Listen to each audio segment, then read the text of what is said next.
Ha llegado el momento del partido más importante de la historia de la Vinotinto. Venezuela se enfrentará a Colombia en Maturín por un pase al repechaje de cara al Mundial 2026. Es por eso que hoy vamos a hacer la mega previa, como siempre, con un buen café. ¡Vamos! Buenas cafeceros, bienvenidos a Cafecito Gol, donde nos tomamos un buen café mientras hablamos de fútbol sudamericano. Mi nombre es Rafa y ha llegado el momento, muchachos. Ha llegado la hora de hablar de uno de los partidos más importantes de estas eliminatorias sudamericanas, el partido de la fecha 18 que se va a jugar en Maturín, entre Venezuela y Colombia. Una Colombia ya clasificada y una Vinotinto que va por su primera clasificación a repechaje mundialista.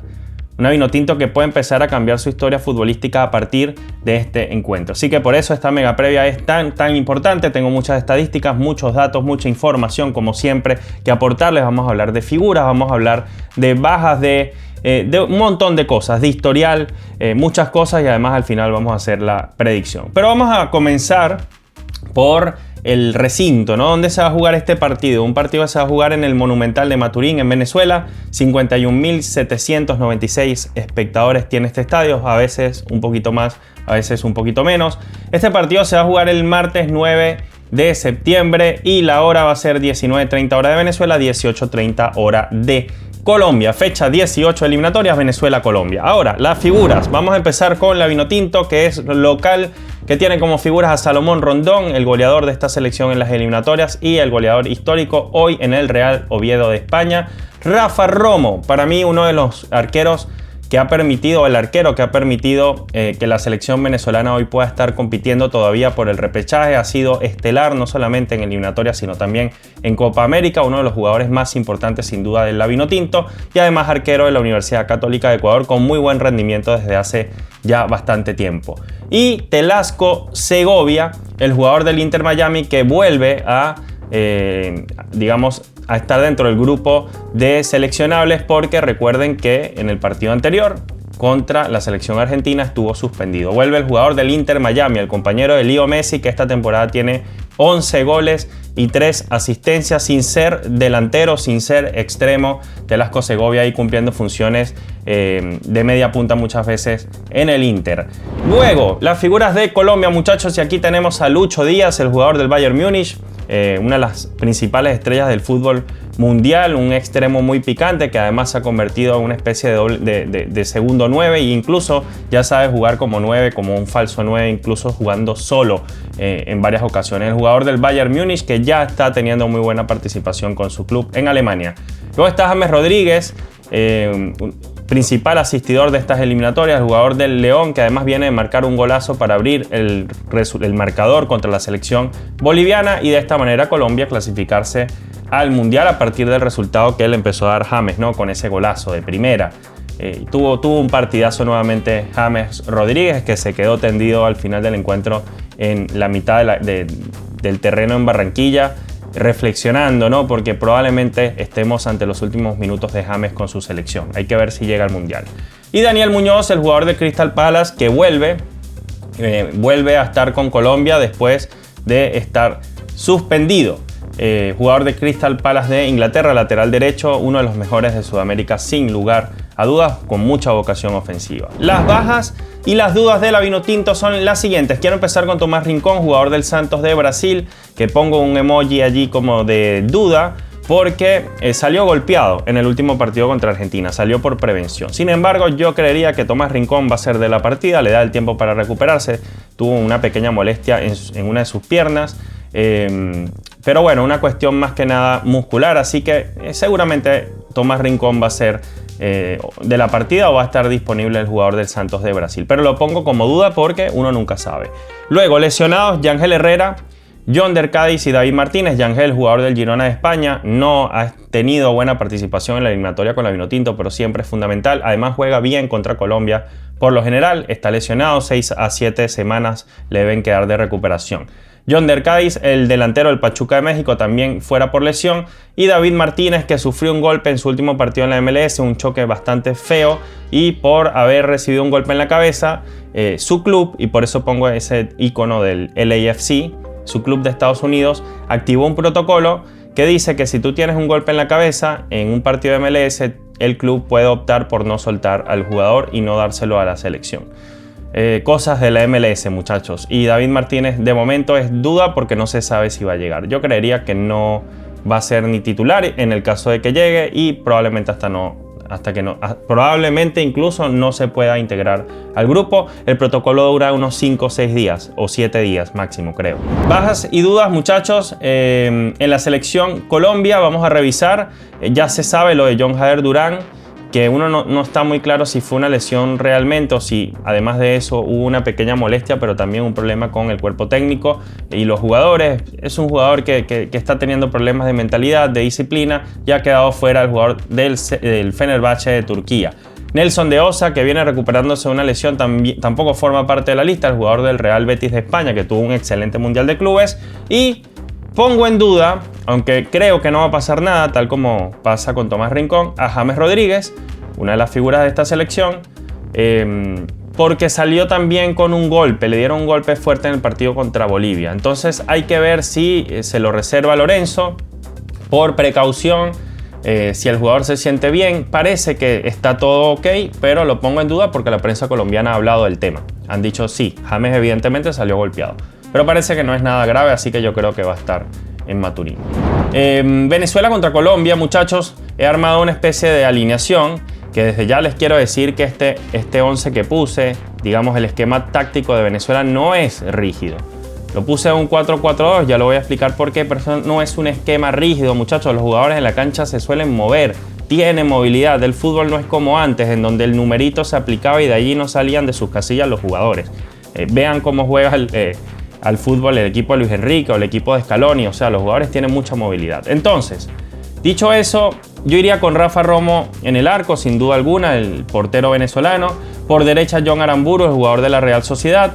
Luego tendría a Ferraresi y a Wilker Ángel como dupla de centrales. Ferraresi, jugador titular de Sao Paulo, teniendo una temporada espectacular. Y Wilker Ángel, jugador también de Brasil, de Juventude, de la primera división brasileña. Por izquierda, el jugador de la Liga Argentina de Talleres, Miguel Navarro. Aunque por allí también uno podría hacer un enrosque y mandar a Aramburu a jugar de lateral izquierdo. Y por derecha poner a Alexander González, jugador del Emelec de Ecuador, porque ha sabido tapar muy bien a Luis Díaz cuando Venezuela empezó la eliminatoria jugando de visita en Barranquilla. Lo hizo excelente. O sea, prácticamente secó a Luis Díaz, Alex González. Así que esa podría ser una alternativa. Luego, acá estaría en el doble 5 o doble pivote el Brujo Martínez, que volvería.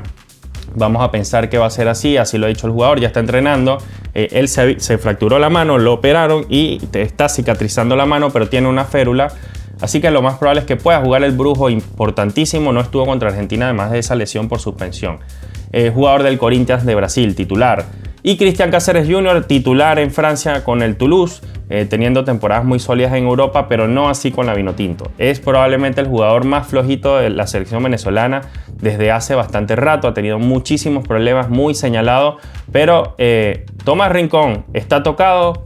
Y yo no me pondría a inventar con Leo Flores o con Jorge Iriarte en un partido de este tipo de peso. Y más allá de eso está Dani Pereira, que no es del gusto del entrenador, al menos eso es lo que pareciera. De hecho, entra a la lista, pareciera que incluso por relleno, el jugador del Austin, Texas. Así que yo preferiría tener un jugador de la primera división de Francia jugando en Europa y siendo titular ante otro de los nombres mencionados. Nos guste o no, porque a mí tampoco me gusta el presente de Cristian con la selección. Ha sido bastante errático y culpable de varios partidos perdidos, incluso me atrevería a decir. Pero bueno, resuelto el doble 5 o el doble pivote o doble 6, como le dicen en algunos países, acá viene la explicación de mi 11, donde me tengo que afianzar. Yo pondría a Soteldo por izquierda, pegado a la raya, como le gusta a él. Él naturalmente lo busca ese espacio. Y por derecha, pero no como un extremo, para nada como un extremo, a Telasco Segovia. Yo a Telasco Segovia lo pongo en esta posición de 4-4-2, sabiendo que Telasco en realidad puede ser o media punta o puede pisar el área como lo hace con el Inter Miami, bien sea por el medio o por los costados. Y puede ser un jugador que ayude también a ese doble pivote a convertirse en un tercer pivote. Es decir, armar un tribote cuando toque labores defensivas con Telasco Segovia. Y entonces esto se convertiría en un 4-3-3, con Telasco como una especie de media punta por delante de Martínez y Cáceres. Por ejemplo. Recuerden que Telasco en realidad es un 8 con vocación de 10, pero que también ha jugado de 5, por ejemplo, así lo hacía en su club Casapía. Es un jugador que también se sabe meter entre los centrales. Ha perdido mucha marca, mucho retroceso y quite, pero es un jugador que tiene es más similar Telasco Segovia a Yangel Herrera que a Savarino, por ejemplo. O al propio Soteldo. Entonces no le vamos a ubicar o no le vamos a dar una función de extremo como ustedes pudieran creer que están viéndolo acá. No, es un jugador que se puede ubicar como media punta delante del doble pivote o puede retroceder a ayudar en la marca. Como lo hace, digamos, Richard Ríos, o como le ha tocado a John Arias en Colombia, o como le toca a De Osa, que son jugadores que tienen gol, que tienen pisada de área, que son box to box, jugadores bastante modernos y que sin embargo eso no significa que sean 10 o que sean extremos. Así que bueno, resuelto el tema. Soteldo obviamente también va a tener cierta libertad y además algo que me gusta es que voy a poder poner en este 4-4-2 a Savarino y a Rondón en punta. Y acá va otra explicación. No estoy poniendo a Savarino como un delantero estátil e inmóvil que va a estar al lado de Salomón Rondón. Acá es donde viene mi idea de poner a Savarino como un segundo punta, porque Savarino puede retroceder un poco, puede convertirse en una especie de media punta, puede jugar detrás de Salomón Rondón, puede convertirse también de momentos en un falso 9 indetectable para la defensa, puede sacar a la defensa y además, como tiene tanta pisada de área, tiene gol y tiene remate, entonces puede llegar por sorpresa como un segundo delantero, un segunda punta y puede pegarla afuera del área también. O sea, yo veo muchas virtudes en tener a Savarino un poco más libre. Lo ubico allí porque hay que ubicarlo en algún lado en el esquema. No me gusta ubicarlo de 10 solamente porque Savarino también juega por derecha y por izquierda. Yo le pediría un poco a Savarino y a Soteldo que se muevan entre sí.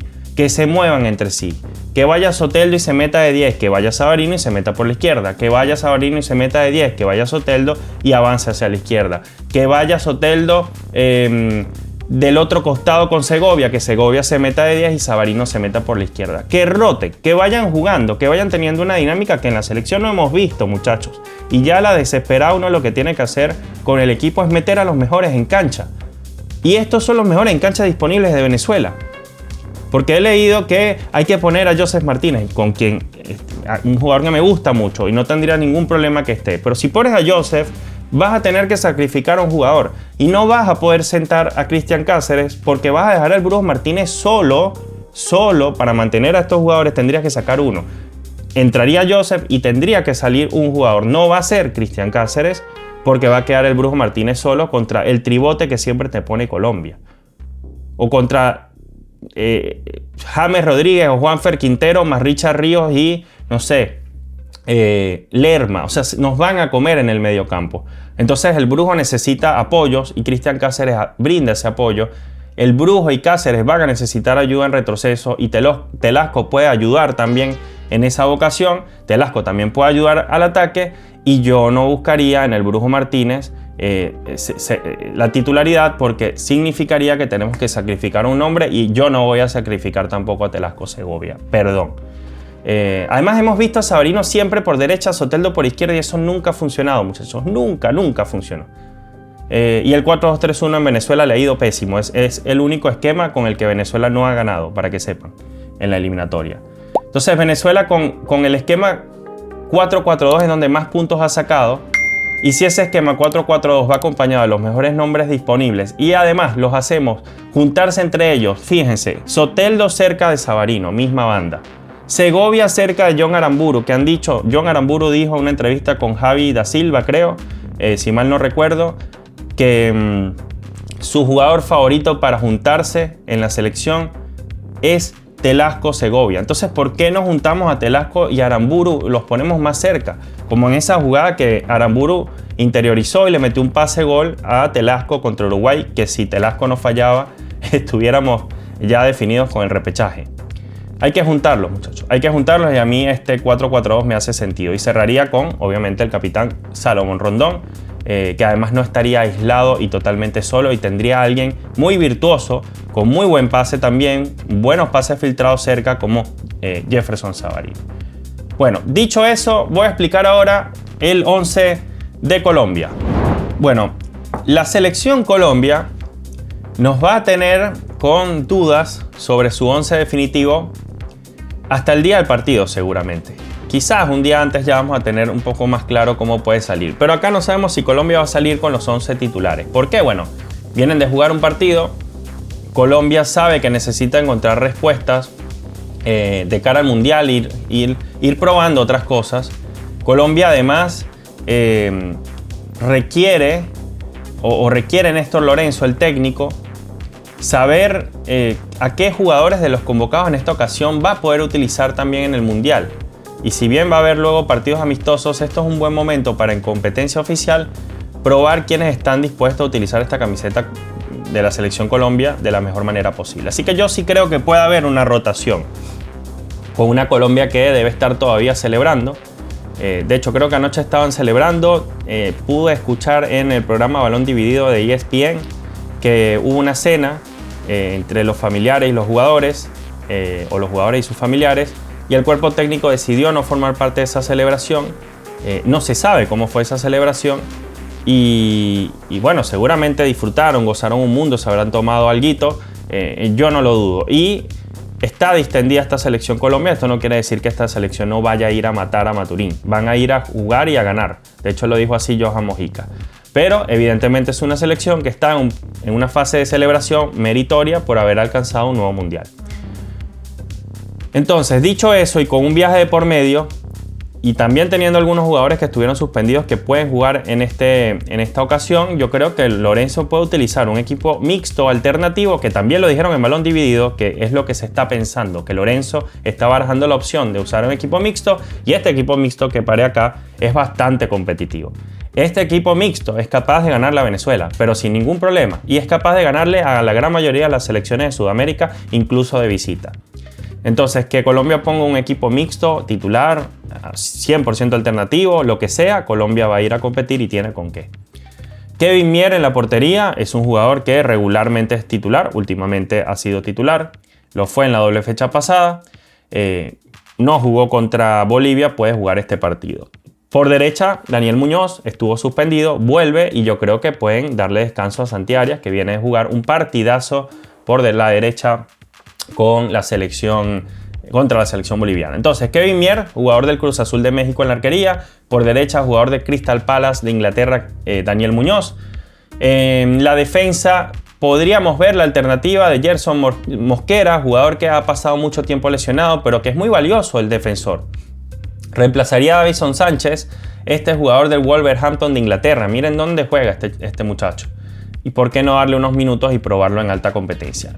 John Lucumí lo mantendría seguramente Lorenzo, el jugador del Bologna de Italia. Por izquierda estaría Álvaro Angulo, jugador del Pumas de México, que mucha gente lo quiere ver por el lateral izquierdo porque en Colombia por alguna razón Johan Mojica no gusta.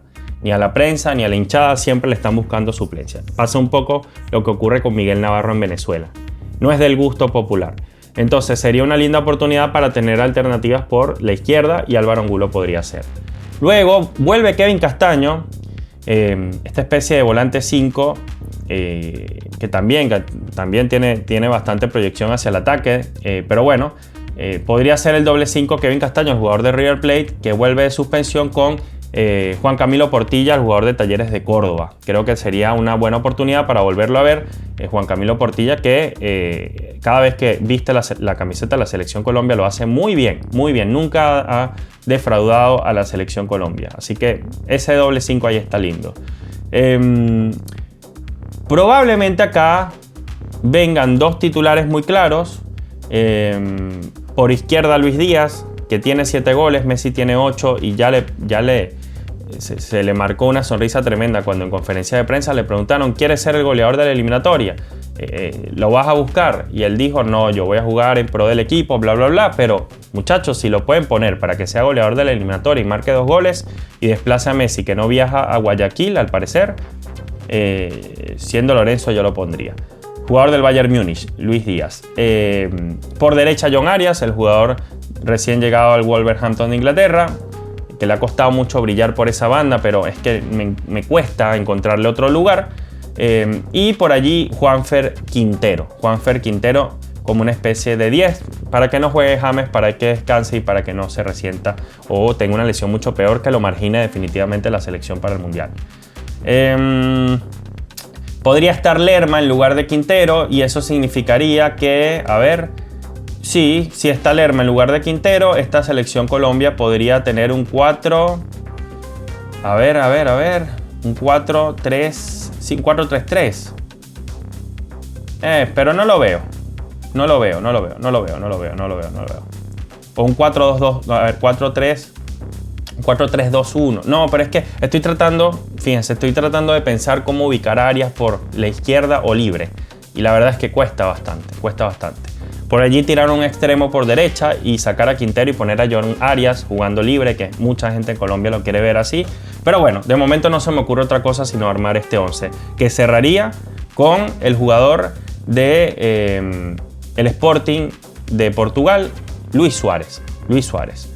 Se dice que Dairo Moreno puede ser, o se decía que Dairo Moreno puede ser titular. Sin embargo, ya he estado leyendo en la prensa y yo coincido que el titular para este partido, sin que sea John Córdoba, que es el 9 titular, puede ser Luis Suárez, que es un jugador distinto, de características muy distintas, más habilidoso que John Córdoba, aunque menos killer del área, se puede decir, pero lo está haciendo bien en Portugal.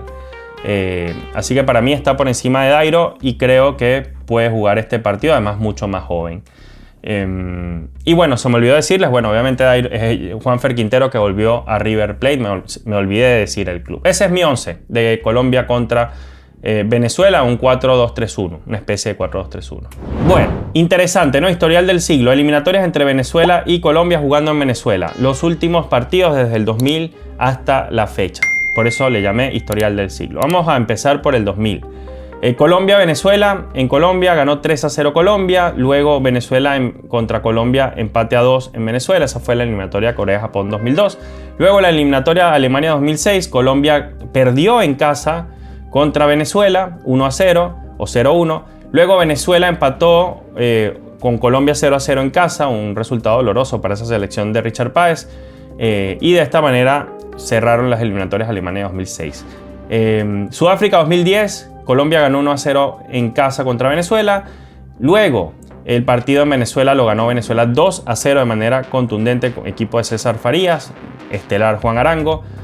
Para Brasil 2014, Colombia no le pudo ganar a la Vinotinto, ninguno de los dos partidos. Empató en casa en Barranquilla contra la Vinotinto y luego fue a Venezuela y perdió 1-0. Lo ganó Venezuela con golazo de Salomón Rondón a esa Colombia muy, muy poderosa que después hizo un mundialazo con James. Luego, Rusia 2018 lo gana Colombia en casa 2-0, luego va a Venezuela y lo empatan. Y para cerrar las dos últimas eliminatorias, rumbo a Qatar 2022, Colombia le metió una paliza a Venezuela 3-0, una Venezuela totalmente desarticulada, con un técnico nuevo, con Peseiro. Y luego Colombia va a Venezuela y saca el resultado contra su ex entrenador José Néstor Pekerman. Lo gana 0-1 con penal de James, aunque Venezuela hizo un muy buen partido, pero esa Venezuela era horrible, quedó última. Y el último partido, muchachos, fue en esta eliminatoria, buen partido de Venezuela, sin embargo no alcanzó porque lo gana Colombia 1-0 con gol de Rafael Santos Borré a pase de John Arias, si mal no recuerdo. Entonces, en el siglo, desde el 2000 para acá, que de hecho coincide cuando la Venezuela deja de ser cenicienta, Venezuela ha ganado 3 veces, Colombia ha ganado 6 y ha habido 4 empates. Este es el historial, es decir, 4 empates y Colombia le dobla la cantidad de victorias a Venezuela en el último siglo. Mantiene una paternidad Colombia recientemente contra la Vinotinto. Acá es donde saca ventaja y lo van a leer con estos cafecitos que puse abajo, unos datos de café. Primer dato de café, Colombia tiene 3 victorias consecutivas contra Venezuela en eliminatorias. Los resultados que les mencioné, los últimos 3 victorias para Colombia. Colombia ha ganado 4 de los últimos 5 partidos contra Venezuela en eliminatorias. Además, y acá ahora vienen como resultados favorables para la Vinotinto. Venezuela le ganó, Venezuela le ganó por última vez a Colombia en el año 2013. 2013. Por eliminatorias, claro está, porque en 2015 ganó en Copa América. Es decir, Venezuela en eliminatorias tiene 12 años que no le gana a la selección Colombia. ¿Qué les parece? Es un montón, ¿eh? O sea, el reto para el Vinotinto en casa es bravo. Vale acotar que Maturín es una sede invicta. Nunca nadie ha ganado en Maturín, como nunca nadie ha ganado en el Alto de Bolivia. Así que va a ser bravo para Colombia. Bueno, Venezuela solo perdió, este es el resultado, el cafecito, el dato café positivo. Venezuela solo perdió un partido contra Colombia en casa, durante todo este siglo. Es decir, de todos los partidos disputados en eliminatoria, el único que pudo ganar Colombia en Venezuela fue el último y le costó muchísimo. Les digo yo que le costó bastante, pero lo ganó. Estadísticas de eliminatoria de la Vinotinto, partidos ganados en esta eliminatoria 4, es la octava selección con más partidos ganados, la verdad muy mala estadística. Partidos perdidos, 7, es la séptima selección en la lista de selecciones con partidos perdidos, es decir, hay 1, 2, 3 selecciones peores que la Vinotinto en cuanto a derrotas. Goles marcados, ha marcado 15, es la sexta, y ha recibido 22, es la octava. Vallas invictas, tiene 6 vallas invictas, todas en Maturín, es la sexta. Posesión de balón es la novena con 39. A Venezuela no se le da esto de tener la pelota. Muchachos, las estadísticas son espantosas. O sea, cuando el Bocha Batista quiera vender que Venezuela ha tenido una eliminatoria buena, salvo que le gane bien a Colombia, a mí me parece que son unas eliminatorias bastante mediocres, pero nos estamos conformando porque sabemos lo que nos estamos jugando y lo que esto representa. Pero buena no ha sido. Octava en partidos ganados, séptima en partidos perdidos, sexta en goles marcados, 8 en recibidos, sexta en vallas invictas y novena en posesión de balón. Me parece estadísticas pero terribles. Nos salva que hemos sido los menos malos de los 4 de abajo, perdón. Máximo goleador Salomón Rondón con 5 goles. Cuarto lugar, Salomón estelar, ¿no? Súper importante, cuarto lugar de los goleadores. Y el máximo asistidor ha sido Jefferson Soteldo, muchachos, muy importante Soteldo, más allá de que últimamente no ha aparecido mucho. Segundo máximo asistidor de las eliminatorias por detrás de James, que tiene 5. Colombia, vean la diferencia. Partidos ganados 6, quinto lugar. Partidos perdidos 4, tercer lugar. Goles marcados 22, tercer lugar. Goles recibidos 15, quinto lugar. Vallas invictas 7, quinto lugar. Posesión de balón tercera, 56%. Máximo goleador Luis Díaz con 7 goles es segundo de la eliminatoria. Y máximo asistidor James Rodríguez con 5 es primero de la eliminatoria. Muchísimo más regular la selección Colombia, que ahora está, ya lo van a ver, en un puesto mucho más favorable que la Vinotinto. Bueno, este es el historial jugándose en Venezuela estos partidos. Ha habido 9 encuentros y ha habido 2 victorias para la Vinotinto, 2 victorias para Colombia y ha habido 5 empates. Más parejo no puede estar. Así que va a ser un partido, muchachos. Va a ser un partido bravo para ver si Venezuela puede poner esta balanza a su favor. Y Colombia va a tratar de hacer lo mismo. Últimos 10 partidos de Venezuela. Nefasto el gráfico, 2 victorias, 2 empates, 6 derrotas. 6 derrotas en los últimos 10 partidos. 2 empates y solo 2 victorias. Le ganó a Perú, le ganó a Bolivia. De resto, perdió con Argentina, perdió con Brasil. Empató con Argentina, empató con Brasil, buenos resultados en casa, pero perdió con Paraguay, perdió con Chile, perdió con Estados Unidos, un amistoso, perdió con Ecuador, perdió con Uruguay y fue aplastada por Argentina. Colombia, 3 victorias, 3 empates, 4 derrotas. No es para tirar fuegos artificiales, tampoco es que anden demasiado bien, pero bueno, le ganó a Argentina, a Chile y recientemente a Bolivia. Y venía de perder con Bolivia en el Alto, ahí empezó la debacle, se puede decir.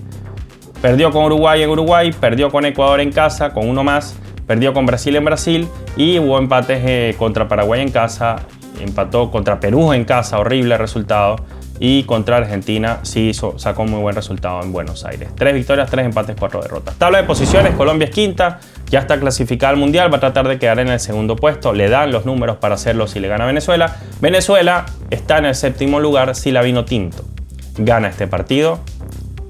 Venezuela va al repechaje mundialista. Si la Vinotinto le gana a Colombia, Venezuela va al repechaje mundialista. ¿Cuál es la amenaza que tiene Venezuela? Bolivia, que tiene 17 puntos. Está a un punto de Venezuela y también tiene un partido final en casa, en la altura, a 4.150 metros sobre el nivel del mar, donde nunca nadie ha ganado, al igual que nadie ha ganado en Maturín. Si Bolivia no gana, es decir, si Bolivia contra Brasil, puede ser partido contra Brasil, si Bolivia empata o pierde, Venezuela incluso puede perder en Maturín y Venezuela va a ir al repechaje.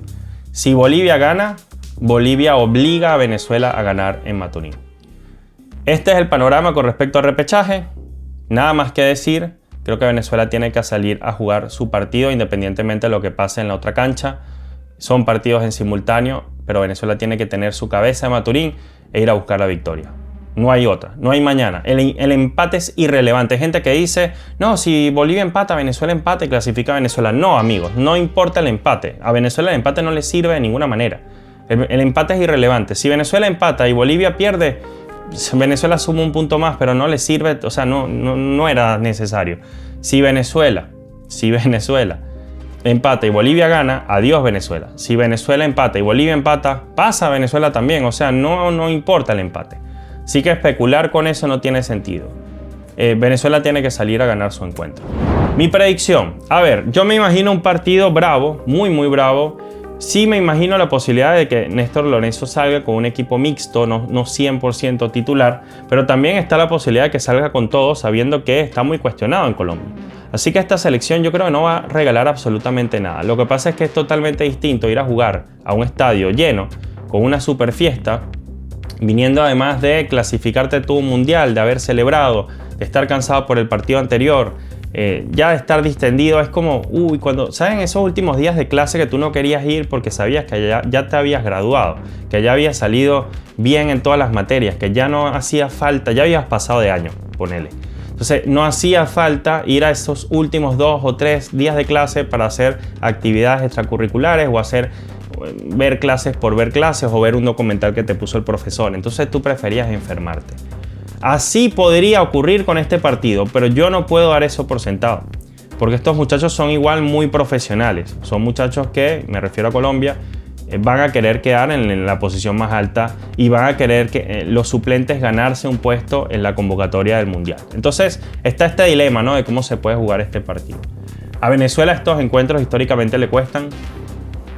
A Venezuela preocupa a propios extraños, que ya hay mucha gente que no es venezolana pendiente de lo que va a ocurrir con la Vinotinto, quieren que clasifique Venezuela, pero le preocupa a todo el mundo si Venezuela está para lucirse ante este reto. Y la verdad es que la respuesta es difícil cuando el fútbol que se está jugando es tan bajo. O sea, Venezuela está teniendo un nivel futbolístico pero bajísimo, tan bajo como la eliminatoria pasada, me atrevo a decir, o muy similar, con jugadores que no están en su mejor momento en clubes.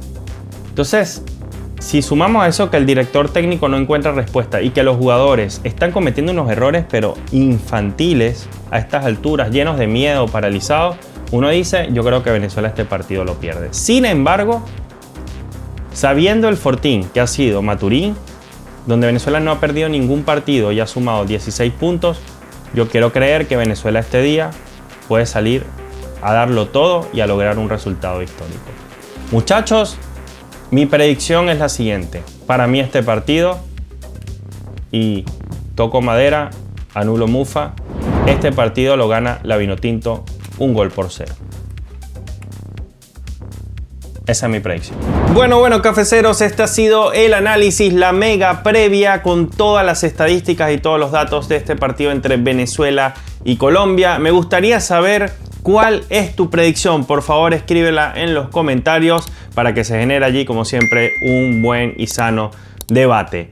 Quiero cerrar este video explicando lo que significa para mí como venezolano este partido, lo que va a representar en mi vida un encuentro que sí, es fútbol, que puede parecer una cosa superficial y banal ante los ojos de muchos, pero que la verdad para nuestro país puede representar bastante, un país que la verdad ha tenido una situación muy complicada a lo largo de muchos años y que siempre el fútbol de alguna manera se convierte en una razón para estar feliz, para sonreír y para levantar la cabeza. Es por eso que en ese duelo entre Venezuela y Colombia, ese partido que se va a llevar a cabo en Maturín con más de 52.000 almas, más los 35 millones de venezolanos que están en Venezuela y los que están afuera también, ese partido se puede convertir en un antes y un después en la historia deportiva de nuestro país, pero también desde el punto de vista moral puede representar muchas cosas. Personalmente, este partido lo voy a vivir de una manera que desconozco, porque nunca he estado en una situación similar, nunca. Llevo más de 25 años viendo a mi selección, tengo 35, desde los 9, 10 años me enamoré de la Vinotinto. Salía yo con mi camiseta a decirle a los niños de la calle, a mis compañeros, mis amigos con los que jugaba en la calle con una pelota y así en la calle, ¿no? calle de asfalto, con un montón de raspones, a todos esos niñitos con camiseta de Brasil y Argentina, les decía, pónganse la camiseta Vinotinto. Y 25 años después, aún seguimos con esa camiseta alentando y apoyando a pesar de muchas cosas con las cuales por allí no podamos estar de acuerdo. Pero el amor por la Vinotinto en mi vida ha sido incondicional.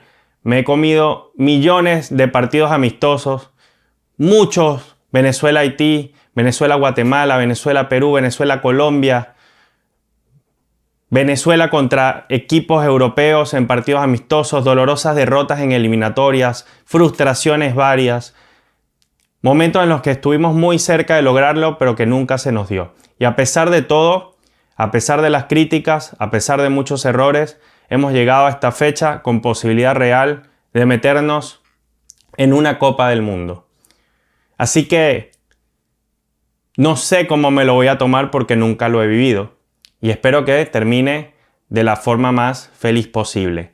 No solo por mí, sino pienso en mi papá, ¿no? Que todavía afortunadamente está vivo, quien me acompañó a Paraguay, 20 horas ida, 20 horas vuelta en un autobús para ver a la Vinotinto, sí, caer derrotada, pero no importa.